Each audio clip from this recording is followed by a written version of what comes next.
ഇത് ഒരു കഥയല്ല, മറിച്ച് സ്നേഹമെന്ന വികാരത്തിൻ്റെ തീക്ഷ്ണമായ ഒരു അനുഭവമാണ്.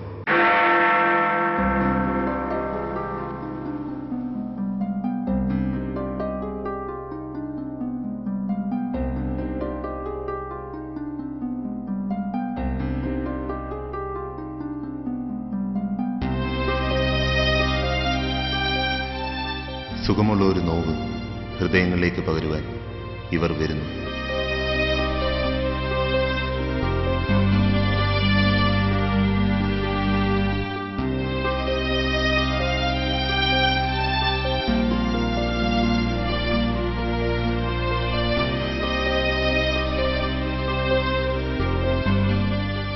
മനുഷ്യ മനസ്സിന്റെ കാണാക്കയങ്ങളിലേക്ക് ഒരു യാത്ര.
ഈശോ മിശിഹായ്ക്ക് സ്തുതിയായിരിക്കട്ടെ.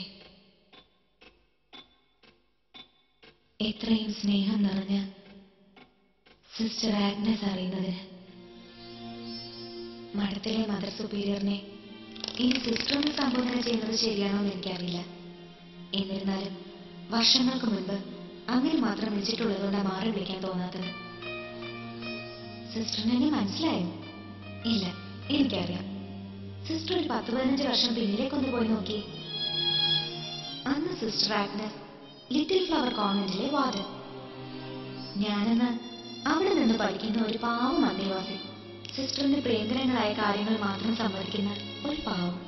യെസ്, ഇപ്പൊ സിസ്റ്ററിനെ തിരിച്ചറിയുന്നുണ്ടാവും. കാരണം അത്രയ്ക്ക് ഞാൻ കവർന്നിട്ടുണ്ട്. എടുത്താലും തീരാത്ത ആ ഉള്ളിന്റെ ഉള്ളിലെ സ്നേഹം.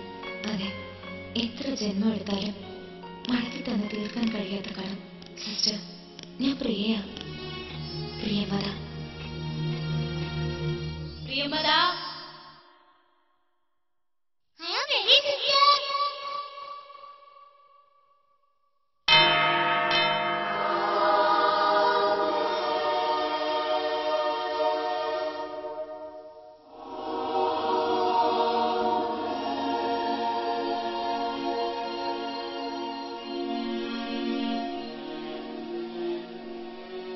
പ്രിയ, എന്റെ ആ പഴയ പ്രിയമത. കർത്താവേ, അതിശയമായിരിക്കുന്നു. ആ കുട്ടി ഇത്രയും വർഷങ്ങൾക്ക് ശേഷം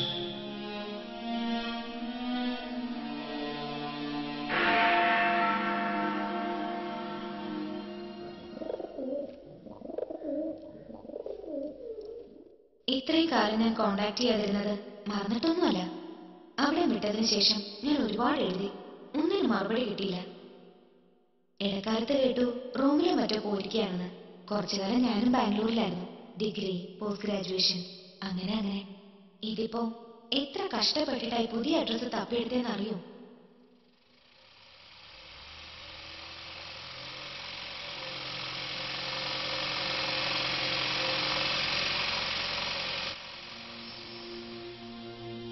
ഇപ്പോൾ ഞാൻ ഈ കത്തെഴുതാൻ ഒരു പ്രധാനപ്പെട്ട കാര്യമുണ്ട്. ഈ വരുന്ന ഡിസംബർ 31-ന് നാം തമ്മിൽ വീണ്ടും കാണുന്നു. എന്റെ ഏറ്റവും വലിയ അതിഥിയായി സിസ്റ്ററെ ഞാൻ എന്റെ വീട്ടിലേക്ക് ക്ഷണിക്കുക. ഞാനും അച്ഛനും മാത്രമേ ഇവിടെ ഉള്ളൂ. ക്ഷണം മാത്രമല്ല, ഇതൊരു അപേക്ഷ കൂടിയാണ്. നിരസിക്കരുത്. അന്നൊരു വിശേഷപ്പെട്ട ദിവസം. അതെന്താണെന്ന് ഞാൻ വന്നിട്ട് പറയാം. അന്ന് വന്നാൽ മാത്രം പോരാ, എന്റെ ഒപ്പം ഒരു ദിവസം ഇവിടെ തങ്ങുക വേണം. ഒരൊറ്റ ദിവസത്തേക്ക് കൂടി എന്നെ സഹിക്കാൻ സന്മനസ്സുണ്ടാവണം. എന്തായാലും അഡ്രസ്സും ഫോൺ നമ്പറും ഒക്കെ ഇതിനോടൊപ്പം വെക്കുന്നു.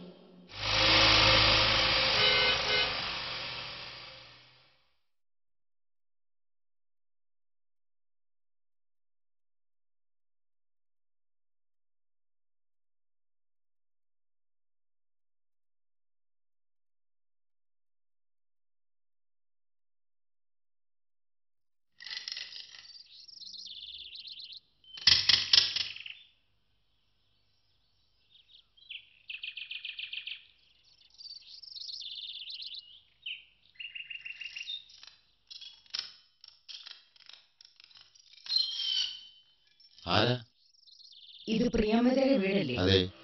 ഞാൻ ആഗ്നസ്, കൊല്ലം മേസേജ് കോൺവെന്റിലെ മദർ സുപ്പീരിയർ. പ്രിയയുടെ അച്ഛൻ മേനസാറാത്തുണ്ട്. മദർ വരൂ. ആരോഗ്യത്തിനൊന്നും ഒരു കുഴപ്പമില്ല. ഇപ്പോഴും പട്ടാള ചിട്ടേ തന്നെ ജീവിതം. Good morning. Good morning. എന്നെ മനസ്സിലായില്ലെന്ന് തോന്നുന്നു. സോറി, എനിക്ക് ഓർമ്മയുണ്ടാവില്ല. കൊല്ലം ഇപ്പോ 10-17 മകളെ കോൺവെന്റിൽ ചേർക്കാൻ വന്ന ദിവസം അന്നാ ആദ്യമായിട്ട് പരിചയപ്പെടുന്നത്. ഞാനായിരുന്നു അന്ന് warden Agnes. Oh yes yes, ഓർമ്മയുണ്ട്. സിസ്റ്റർ ഇപ്പോ കൊല്ലത്തിനടുത്ത് ഞങ്ങളുടെ ഒരു മഠമുണ്ട്, അവിടെ മദർ സുപ്പീരിയർ. കഴിഞ്ഞ ആഴ്ച പ്രിയയുടെ കത്തെനിക്ക് കിട്ടിയത്. എന്തൊക്കെ പ്രശ്നം ഉണ്ടായാലും ഇന്നിവിടെ എത്തിച്ചേരണമെന്നായിരുന്നു ഓർഡർ. എന്നിട്ട് ആളെവിടെ? പ്രിയ അവളകത്തുണ്ട്, മുകളിലായിരിക്കും. മദർ ചെന്നോളൂ. Thank you.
എനിക്ക് വിശ്വസിക്കാമോ? എന്താ, ഞാൻ വരില്ലെന്ന് കരുതിയോ?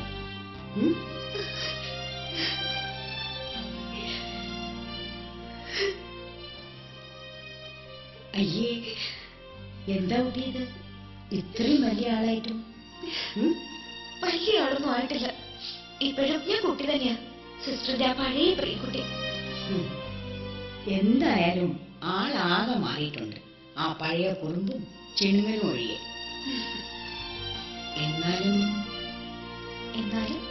എന്നാലും തന്നെ കാണാനിപ്പോ നല്ല ചന്തമുണ്ട്. ചുമ്മാ അല്ലേ എന്റെ സിസ്റ്ററെ. ആ അതൊക്കെ പോട്ടെ, ആദ്യം കുടിക്കാൻ എന്താ എടുക്കണ്ടേ? സിസ്റ്റർ, ഇതിപ്പോ ഇവിടെ പാല് കൊണ്ടുവരുന്ന പയ്യന്റെ കയ്യില ആരും അറിയാണ്ട് കത്ത് പോസ്റ്റ് ചെയ്യാൻ കൊടുത്തയച്ചത് തന്നെ. അച്ഛന്റെ വിചാരം ഈ വീട് നിൽക്കുന്നത് പാകിസ്ഥാൻ ബോർഡറിൽ എങ്ങാണ്ടാണെന്നോ. സിസ്റ്റർ വന്നപ്പോ തന്നെ കണ്ടു കാണുമല്ലോ ഗേറ്റ് അകത്തുനിന്ന് പൂട്ടിയിരിക്കുന്നത്. ഇവിടെ ആരും ഇട്ട് വരികയും വേണ്ട, ആരും ഇട്ട് പോവുകയും വേണ്ട. വല്ലാത്ത ചട്ടങ്ങൾ തന്നെ. സത്യം പറഞ്ഞ മടുത്തു സിസ്റ്റർ. ഇതിനേക്കാൾ ഭേദം ജയിൽവാസ. എത്ര നാളായെന്നറിയോ ആരുടെങ്കിലൊക്കെ ഒന്ന് വേണ്ടിയിട്ട്. ചിലപ്പോ തോന്നും ഒക്കെ എന്റെ വിധിയാണെന്ന്. എന്റെ അമ്മ ഉണ്ടായിരുന്നെങ്കിൽ ഒരു പക്ഷെ. ഇങ്ങനെ ഇമോഷണൽ ആവരുത്.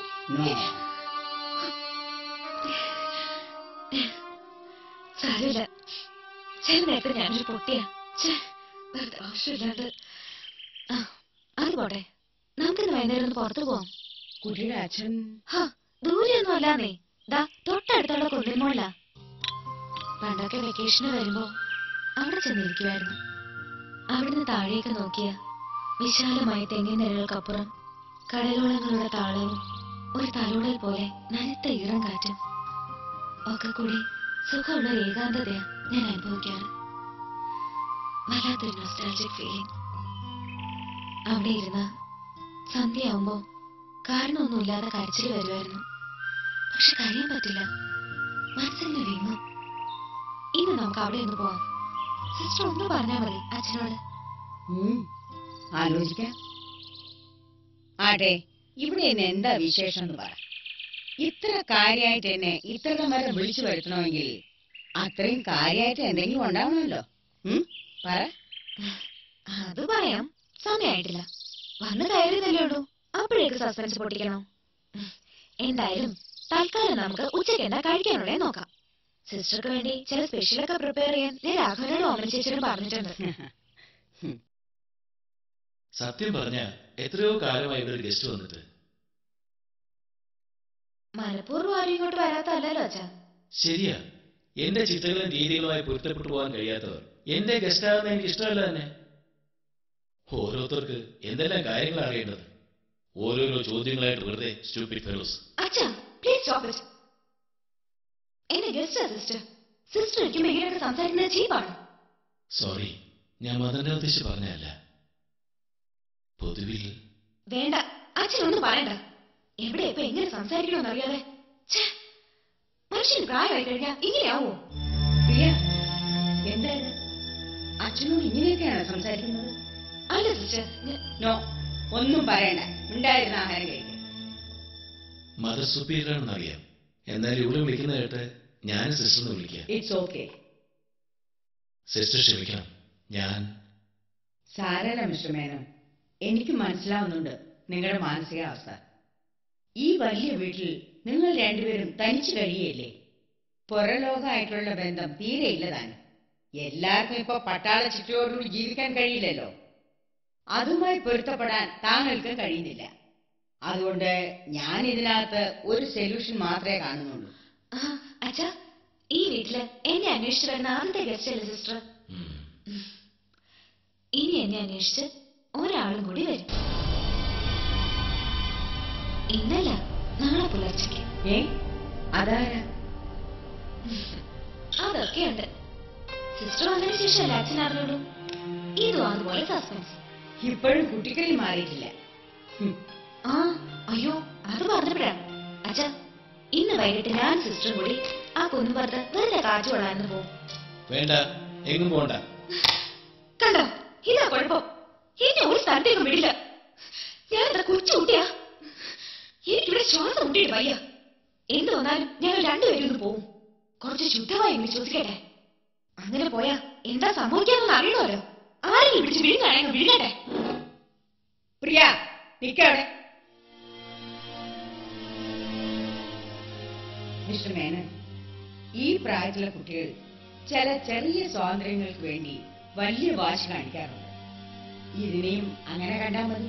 സാരല്ല, ഇന്ന് വൈകുന്നേരം അവളൊന്ന് പുറത്തു പോട്ടെ. ദൂരെയൊന്നും അല്ലല്ലോ, ഇവിടെ അടുത്തല്ലേ. പോയി തിരിച്ചു വരുന്നത് വരെ അവളോടൊപ്പം ഞാനും ഉണ്ടാവും. ജീവിതത്തിൽ തീർത്തും ഒറ്റപ്പെട്ടു പോയതുകൊണ്ടാ ഒറ്റ മോളോട് നിങ്ങൾ ഇത്രയും പൊസസീവായത്. പൊസസീവ്നെസ് ചിലപ്പോഴൊക്കെ ദോഷമാവാറുമുണ്ട്.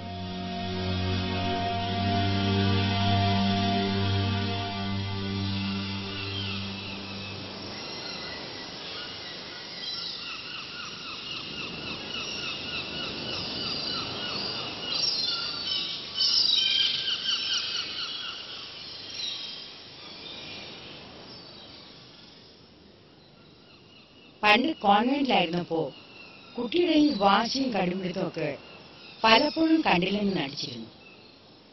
അന്ന് അതൊക്കെ കാണുമ്പോ അമ്മയില്ലാത്ത ഒരു കൊച്ചു കുട്ടിയോട് തോന്നുന്ന സിമ്പതിയായിരുന്നു മനസ്സ് നിറയെ. പക്ഷേ ഇന്നിപ്പോ നിസ്സാര കാര്യങ്ങൾക്ക് പോലും ഇതൊക്കെ കാണാനാണോ എന്നെ വിളിച്ചു വരുത്തിയത്? എങ്കിൽ വേണ്ടായിരുന്നു.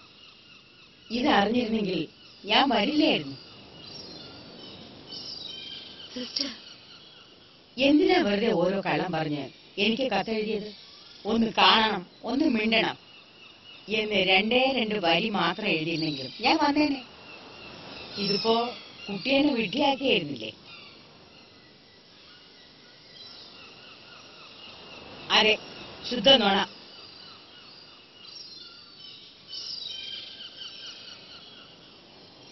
അല്ല സിസ്റ്റർ, ഞാൻ കള്ളം പറഞ്ഞതല്ല.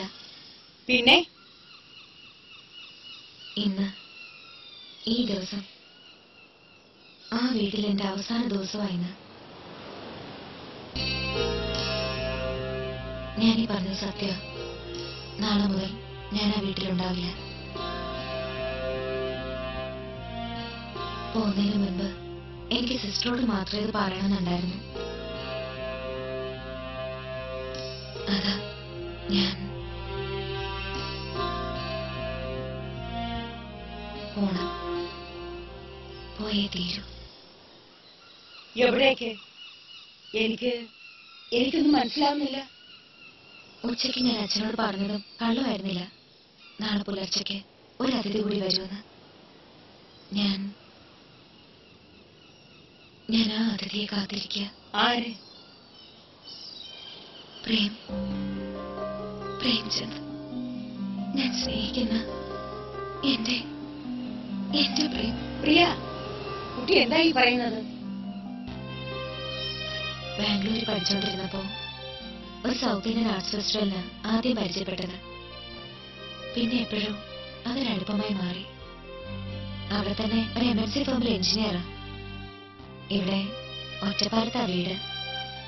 കഴിഞ്ഞ വർഷം ഞാൻ പോരുമ്പോ എനിക്ക് വാക്ക് തന്നിരുന്നു, വീട്ടിൽ വന്ന് അച്ഛനോട് സംസാരിക്കാന്ന്.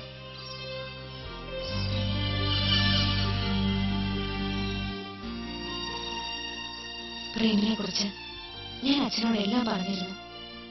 പക്ഷെ ഒരിക്കലും അച്ഛൻ ഈ ബന്ധത്തിന് സമ്മതിച്ചില്ല. ജാതി മതവും ഒന്നായിരുന്നിട്ടും പഠിപ്പും പണവും പദവിയും ഒക്കെ ഉണ്ടായിരുന്നിട്ടും അച്ഛൻ എതിർത്തു. അതോടെ അതിർത്തി രേഖകൾക്ക് അപ്പുറം ഇപ്പുറമുള്ള രണ്ട് ശത്രു രാജ്യങ്ങൾ ഞങ്ങൾ രണ്ടുപേരുടെയും മനസ്സിൽ രൂപം കൊണ്ടു. പരസ്പരം പകപുകയുന്ന മനസ്സുമായി ഒരു വീട്ടിൽ ഞങ്ങൾ കഴിഞ്ഞു. കാലം കിട്ടുമ്പോഴൊക്കെ ഞങ്ങൾ പരസ്പരം ആക്രമിച്ചു. ഇപ്പോഴും അതങ്ങനെ തന്നെ തുടരുന്നു. ഈ പുതുവർഷ പിറവി എനിക്ക് സമ്മാനിക്കാൻ പോകുന്നത് പുതിയൊരു ജീവിതമാണ്. എന്നെ സ്വീകരിക്കാൻ എന്റെ പ്രേം വരും. ഞാൻ ഇറങ്ങിപ്പോവും. പിന്നെ എന്തൊക്കെ സംഭവിച്ചാലും ഞാൻ ആ വീട്ടിലേക്ക് മടങ്ങി വരില്ല. പണ്ട് കുട്ടിക്കാലത്ത് എന്റെ ഏതൊരു ചെറിയ പ്രശ്നവും ഒരമ്മയുടെ സ്ഥാനത്ത് നിന്ന് സിസ്റ്റർ നോക്കി കാണുമായിരുന്നു. വിശ്വാസവും സ്നേഹവും എന്താന്ന് എനിക്ക് ആദ്യം പഠിപ്പിച്ചു തന്നതും ഇവിടുന്ന്. ഇന്ന് അതേ ആളിനോട് തന്നെ ഞാൻ തിരിച്ചു ചോദിക്കാം. സ്നേഹം കൊടുത്തതും പങ്കുവെച്ചതുമൊക്കെ ഞാൻ ചെയ്ത പാപങ്ങളുടെ കൊടുത്തലാണ് സിസ്റ്റർ. ഇനി അങ്ങനെയാണെങ്കിലും ഈ ഉള്ളവരെ ശപിക്കരുത്, വെറുക്കരുത്. പ്രാർത്ഥനകളിൽ എവിടെയെങ്കിലും എന്നെ കൂടി ഓർക്കണം. എനിക്കതിനുള്ള അർഹതയുണ്ടെങ്കിൽ മാത്രം.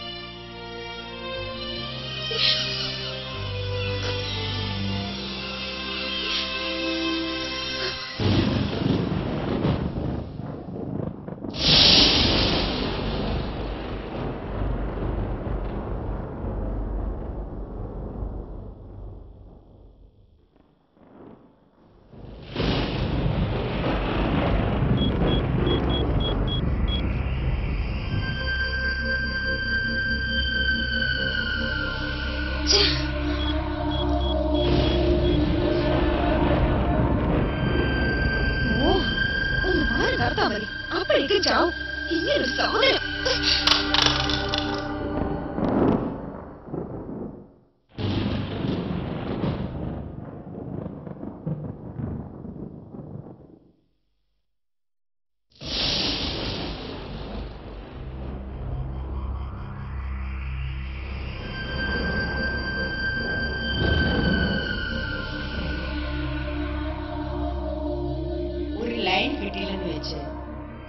ഏതെങ്കിലും പൊട്ടിക്കാമോ പ്രിയ? സോറി, കോട്ട്ലെസ് ഇനിയുണ്ട് ഇവിടെ. എന്ന് കരുതി ഇത് പൊട്ടിക്കാമോ? സാരമില്ല, നമുക്ക് വേറൊരെണ്ണം കണക്ട് ചെയ്യാം. അതിരിക്കട്ടെ, ആരെയാ വിളിച്ചത്? പ്രേമിനെ കിട്ടിയില്ല. അവിടെ എപ്പോഴും അങ്ങനെയാ, ലൈൻ കിട്ടുകയില്ല. ചോദിക്കുന്നത് തെറ്റാണെന്ന് കരുതണ്ട. എനിക്ക് ആ നമ്പർ ഞാനൊന്ന് പ്രേമിനെ വിളിച്ചു നോക്കട്ടെ.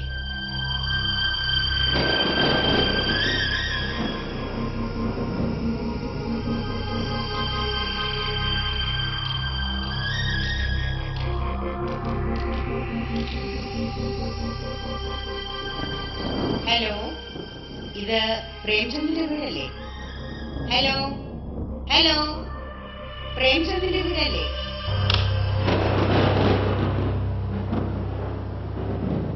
അതല്ലേ നമ്പർ.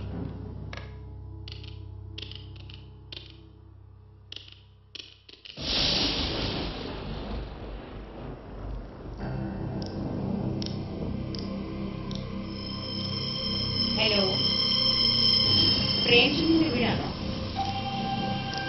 പ്രേമുണ്ടോ? ഞാൻ മദർ ആഗ്നസ്. എനിക്ക് പ്രേമിനൊന്ന്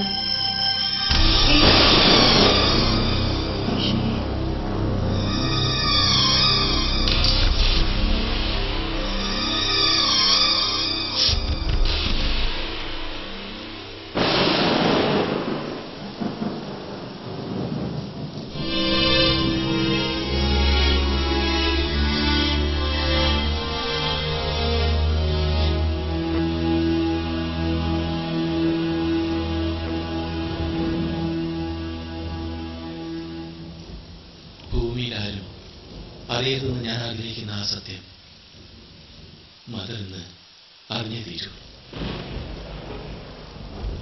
ആദ്യമൊക്കെ ഞാൻ എതിർത്തിരുന്നു.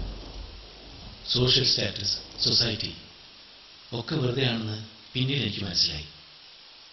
അതിനേക്കാളൊക്കെ വലുതായിരുന്നു എനിക്ക് എൻ്റെ മോളുടെ മനസ്സിൻ്റെ പഠിച്ചിൽ. അതുകൊണ്ട് ആർഭാടപൂർവ്വം ഞാൻ എല്ലാം ഒരുക്കി. റിംഗ് എക്സ്ചേഞ്ച് നടത്തി, കല്യാണക്കുറി അടിച്ചു, നാട്ടുകാരെയൊക്കെ ക്ഷണിച്ചു. ആഹ്ലാദത്തിൻ്റെ കൊടുമുടിയിലായിരുന്നു അന്ന് എൻ്റെ മകൾ. പക്ഷേ കല്യാണ ദിവസം പുലർച്ചയ്ക്ക് പ്രേമും വീട്ടുകാരും മണ്ഡപത്തിലേക്ക് വരുന്ന വഴി അവർ സഞ്ചരിച്ചിരുന്ന കാർ എതിരെ വന്ന മണ്ഡപത്തിൽ ഒരുക്കി വെച്ച നീലവിളക്ക് എണ്ണ പറ്റിയാണ് പോയ പുതുവർഷപ്പുലരി അവർക്ക് സമ്മാനിച്ച് അവൾ ജീവനെ സ്നേഹിച്ച പ്രേമിന്റെ ജീവനിട്ട ശരീരമായിരുന്നു. നാളെ 1 വർഷം തികയുന്നു. പക്ഷെ ഇപ്പോഴും അവളുടെ കുഞ്ഞു മനസ്സ് ആ സത്യം ജീവിച്ചിട്ടില്ല. 1 വർഷം പിന്നില അവൾ ഇന്നും ജീവിക്കുന്നത്. അവളോട് ഞാൻ എന്തോ ചെയ്തുവെന്ന് അവളുടെ മനസ്സിൽ. അതിലെനിക്ക് സങ്കടമേ ഇല്ല. ഒടുങ്ങി തീരുന്നതിന് മുമ്പ് അവൾക്കൊരൽപ്പം സ്വസ്ഥത കൊടുത്താൽ മതിയായിരുന്നു. മദറിനെ അവൾ വിളിച്ചു വരുത്തിയപ്പോൾ എനിക്ക് എന്തോ ഒരു പ്രതീക്ഷ തോന്നിയിരുന്നു. പക്ഷെ അവൾ വേണമെങ്കിൽ എനിക്ക് മദർ വന്നപ്പോൾ തന്നെ ഇക്കാര്യമെല്ലാം തുറന്നു പറയാമായിരുന്നു. പക്ഷേ സ്വന്തം മകൾ ഒരു മെന്റൽ പേഷ്യന്റ് ആണെന്ന് പറയാൻ ലോകത്തിലെ ഏതച്ഛന കഴിയാം? എന്തെങ്കിലും ചികിത്സ? ആ വഴിക്ക് ശ്രമിച്ചു. പക്ഷേ എല്ലാവരും അവളെ ഒരു ഭ്രാന്തിയായിട്ട് കാണുന്നത്. എനിക്കത് ഒടുവിൽ ഞാൻ തന്നെ തീരുമാനിച്ചു, ഒരിടത്തേക്കും ഞാൻ അവളെ കൊണ്ടുപോകില്ലെന്ന്. ആരും അവളുടെ ക്ഷേമം അന്വേഷിച്ച് വരികയും വേണ്ടെന്ന്. അന്നു മുതൽ അതിഥികളെ ഞാൻ ഒഴിവാക്കി. പക്ഷേ അതൊക്കെ അവക്ക് എന്നോടുള്ള വെറുപ്പ് കൂട്ടാനേ ഉപകരിച്ചുള്ളൂ. ഇന്ന് എൻ്റെ കുഞ്ഞിൻ്റെ ഏറ്റവും വലിയ ശത്രു ഞാനാ. സാരമില്ല, എല്ലാം സഹിക്കാൻ ഞാൻ. എൻ്റെ പൊന്നുമൊക്കെ വേണ്ടി എനിക്ക് മദറിനോട് അപേക്ഷയുണ്ട്. നിങ്ങളൊക്കെ ദൈവത്തിന് വേണ്ടി വേല ചെയ്യുന്നവരല്ലേ? നിങ്ങളെ കൂടുതൽ പറഞ്ഞാൽ ഒരുപക്ഷെ കേക്ക്. എനിക്ക് എന്റെ കുഞ്ഞിനെ തിരികെ തരാമെന്ന് പറയൂ നിങ്ങളുടെ തമ്പുരാനോട്.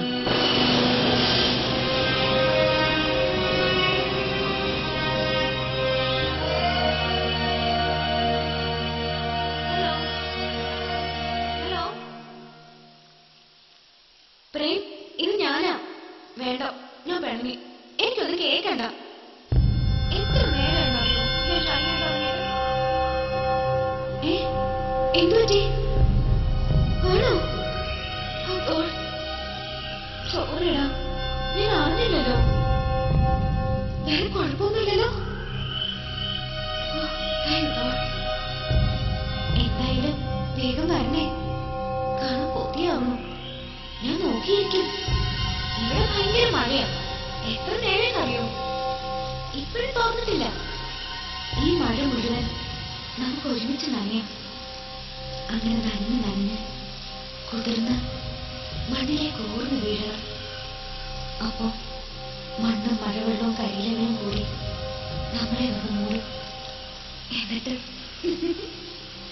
ഹലോ ഹലോ,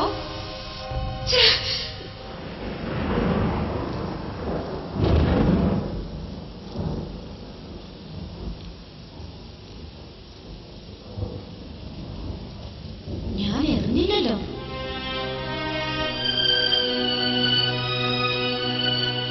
ഞാൻ എറിഞ്ഞില്ലാന്നേ, വെറുതെ നോങ്ങിയതാ. അതും ആകെ ദേഷ്യം വരില്ലേ? എപ്പോ പ്രേമിനോട് സംസാരിച്ചോണ്ടാൻ ഇങ്ങനെ വെച്ച് കട്ടാവും. സിസ്റ്ററെ, പ്രേം വരുന്ന വഴിക്ക് വണ്ടി ഒന്ന് ചെറുതായിട്ട് തട്ടീന്ന്. കുഴപ്പമൊന്നുമില്ല. ഇനി കുഴപ്പം വല്ലതും ഉണ്ടാവോ? ഇല്ല, പ്രേം കള്ളം പറയില്ല. പ്രേം നാളെ വരുന്ന അച്ഛൻ അറിഞ്ഞിട്ടില്ലല്ലോ. വേണ്ട, അറിയണ്ട. അറിയ ചിലപ്പോ കൊല്ലും. എന്റെ പ്രേമിനെയാണ് കൊല്ലും. അതിന് മടിക്കാത്ത ആളാ. അങ്ങനെ വലുത് സംഭവിച്ച പ്രിയ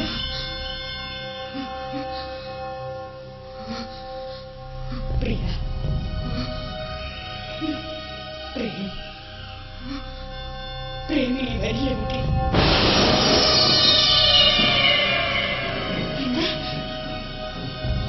ഇവിടേക്കല്ല, ഇനി എവിടേക്കും പ്രേം വരില്ല.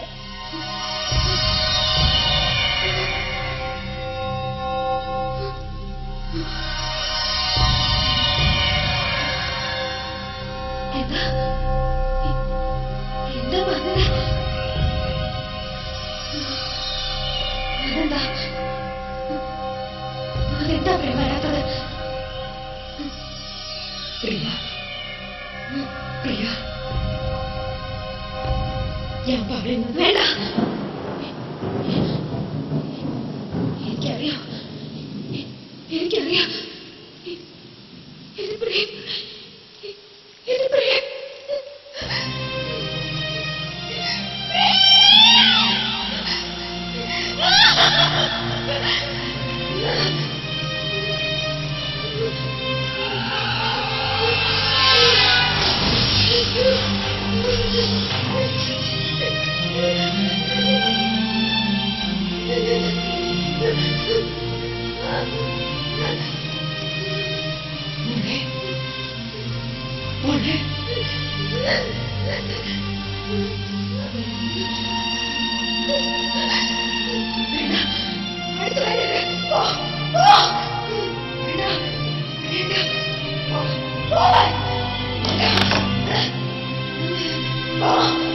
മോളെ പ്രിയ,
സിസ്റ്റർ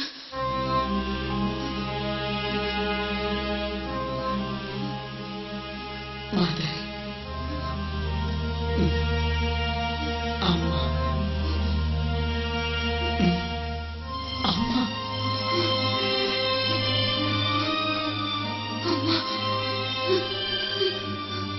അമ്മ എന്റെ അമ്മ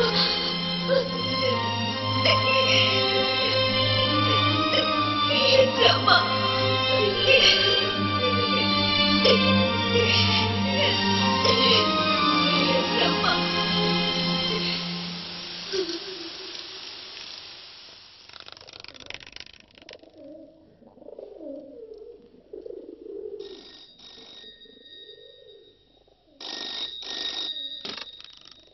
ഹലോ അതേലോ ഒന്ന് ഹോൾഡ് ചെയ്യൂ സിസ്റ്റർ മദർ സുപ്പീരിയറിനാ സിസ്റ്റർ ഒന്ന് വിളിക്കൂ ഹലോ മദർ ഇപ്പൊ വരും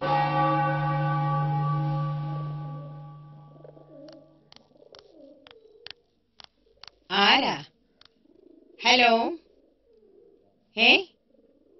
കർത്താവേ ഞാൻ എന്തായി കേൾക്കുന്നത് എപ്പോ ശരി ശരി ഞാൻ ഇവിടെ തന്നെ ഉണ്ടാവും വേഗം വരണം ആ എന്തു പറ്റി മദർ എന്തോ നല്ല വാർത്തയാണല്ലോ അതെ അതെ സിസ്റ്ററിനോട് ഞാൻ പറഞ്ഞിട്ടില്ലേ ഒരു പ്രിയയെ കുറിച്ച് പ്രിയമത ആ കുട്ടിയാ ഇപ്പൊ വിളിച്ചത് ആ കുട്ടി ഏതോ മെന്റൽ ഹോസ്പിറ്റലാണെന്നല്ലേ മദർ പറഞ്ഞത് ആ ഇന്ന് ഡിസ്ചാർജ് ചെയ്തു ആ കുട്ടി എന്നെ കാണാൻ ആദ്യം ഇങ്ങോട്ടാ വരുന്നത് അച്ഛനും മോക്കും ഞാനിപ്പോ എന്താ കരുതേണ്ടത് എന്റെ ഈശോയെ